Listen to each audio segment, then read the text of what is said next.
اعوذ باللہ من الشیطان الرجیم بسم اللہ الرحمن الرحیم اللہم صلی علی سیدنا مولانا محمد وعلی آلہ وصحبہ وبارک وسلم۔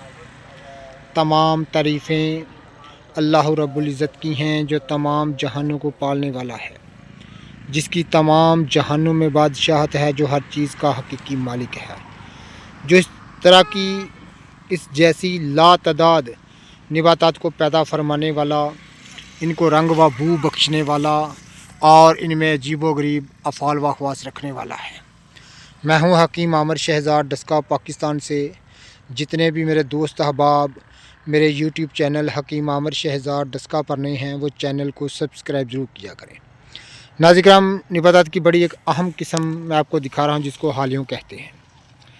ناظرین کرام، مشہور و معروف نباتات کی قسم ہے یہ، پاک و ہند میں کثرت سے کاشت کی جانے والی ایک نباتات کی قسم ہے۔ لوگ اس کو جانوروں کے چارے کے لیے، یہ آپ دیکھ رہے ہیں سرسوں اور حالیوں کو بویا گیا ہے جانوروں کے چارے کے لیے، لیکن اس کے بیج جو ہیں تخم حالیوں جو ہیں عام بازار میں آ کر بکتے ہیں۔ یہ جانوروں کی بہت ساری امراض کو دور کرنے کے لیے ان کو خاص ناموری حاصل ہے۔ جس طرح جانوروں کا دودھ کی کمی، دودھ کو بڑھانے کے لیے خاص اس کو ناموری حاصل ہے۔ ناظرین کرام، اسی طرح انسانوں پر اس کو بے شمار امراض پر برتا جاتا ہے اور قدیم ترین ایک دوا ہے۔ اس کے بیج جو ہیں تخم حالیوں ایک قدیم ترین ایک دوا ہے، جو کہ دوا کے طور پر اس کو بہت سارے طریقوں کے ساتھ استعمال کیا جاتا ہے۔ بہت سارے مرکب نسخے معجونات میں اس کو بطور دوا اس کے تخم کو شامل کیا جاتا ہے، اور ہر قسم کی کمزوری کو دور کرنے کے لیے خاص اس کو ناموری حاصل ہے۔ خاص طور پر مادہ منویوں کے نقص اور مثانہ اور گردوں کے امراض کے لیے اس کو خاص ناموری حاصل ہے۔ یہ حالیوں کی صحیح شکل و صورت میں آپ کو دکھا رہا ہوں۔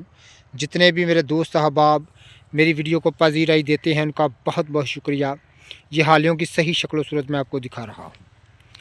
یہ ایک عام کاشت ہونے والی ایک نباتات کی قسم ہے، اور پاک و ہند میں کثرت کے ساتھ اس کو کاشت کیا جاتا ہے۔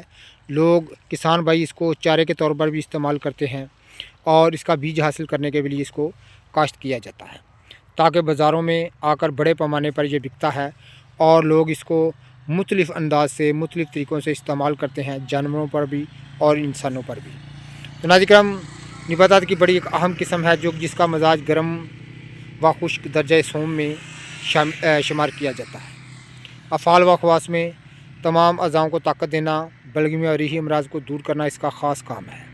جتنے بھی میرے دوست احباب میرے یوٹیوب چینل حکیم عامر شہزاد ڈسکا پر نئے ہیں، وہ چینل کو سبسکرائب ضرور کیا کریں۔ اللہ حافظ۔